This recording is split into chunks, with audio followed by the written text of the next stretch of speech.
श्री स्वामी समर्थ महाराज की जय। श्री स्वामी समर्थ महाराज हे कुठून आले आहेत, त्यांचा वर्णाश्रम कोणता किंवा ते या धर्तीवर का आले आहेत, त्यांनी हा जन्म का घेतला, असं तुम्हाला बऱ्याच जणांना प्रश्न पडत असेल।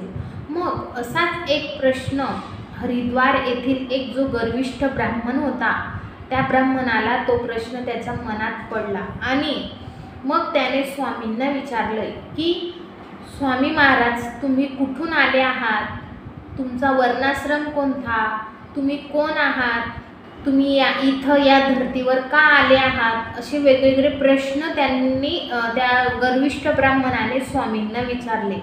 मग तेव्हा स्वामींनी शांतपणे उत्तर दिले की आधी मी कोण आहे ते सांगण्याऐवजी तू कोण होता, तू आजपर्यंत काय कार्य केले आणि तुला हा जो जन्म भेटला आहे तो कशामुळे भेटलेला आहे, आणि तू आज जो आहे बाकीचं जे काही तुझं मागच्या जन्माचं जे काही असेल ते मी तुला आधी सांगतो।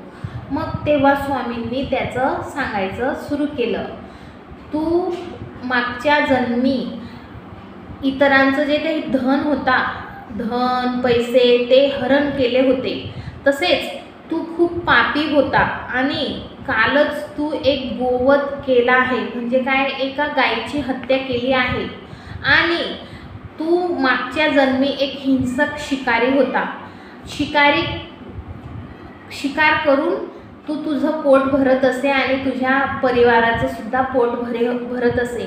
मग मद्यपान करून तू तुझ्या बायकोला आणि मुलांना मारझोड करीत असे आणि मांसाहार सुद्धा तू करत होता।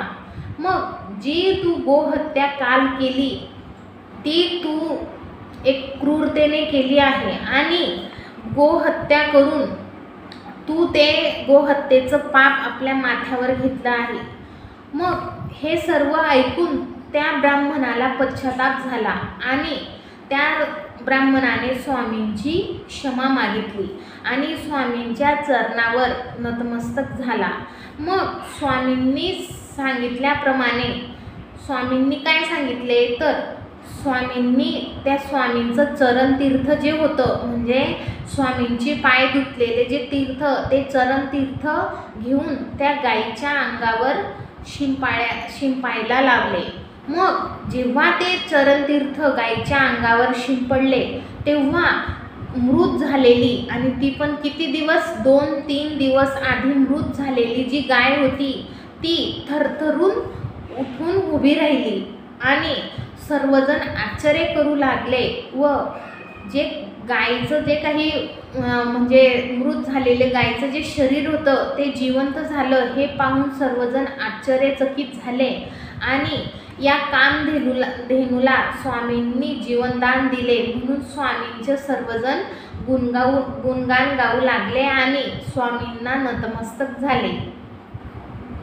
मग यावरून तुम्हाला काय समजते की आपण स्वामींना, तुम्ही आमच्यासाठी काय केलं, आम्ही एवढी सेवा करतो, एवढी उपासना करतो, तुमच्या केंद्रात रोज नाही तर आठवड्यातून एकदा किंवा 2दा येतो, आरतीला उपस्थित असतो, प्रहरेला उपस्थित असतो, मग तुम्ही आमचं जे काही साथ आहे किंवा आमचे जे काही आशीर्वाद आहे ते तुम्ही का देत नाही, असा प्रश्न विचारण्याचा अधिकार आपल्याला नाही का? कारण जे काही आपले ह्या जन्मात आपल्याला जे काही मिळते ते आपलं ते मागील जन्माचं जे काही पुण्य असेल त्या पुण्यानुसारच ह्या जन्मात मिळते, आणि जर आपलं पाप जे असेल ते जास्त असेल तर मग ह्या जन्मात जे काही आपण देवधर्म करतो, देवाची पूजा अर्चना करतो, सेवा करतो, उपासना करतो, ती करून आपण ते आपल्या पुढच्या जन्मी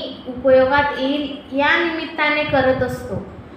तुम्हाला वाटेल आम्ही एवढे देवधर्म करतो, पूजा करतो, तरी देव आम्हाला साथ का देत नाही, त्याला हेच कारण की आपण जे काही मागच्या जन्मी केलेलं असतं त्याची भरपाई आपल्याला ह्या जन्मी करावी लागते। म्हणून आपण देवावरचा विश्वास ढळू न देता आपण आपली देवाची भक्ती करीत राहिली पाहिजे आणि आपलं जे काम आहे, कार्य आहे ते प्रामाणिकपणे करून आपण ते काम पूर्ण केलं पाहिजे.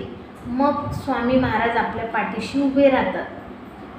माझा हा व्हिडिओ कसा वाटला कमेंट करून नक्की सांगा आणि माझ्या चॅनलला सबस्क्राईब करा. धन्यवाद.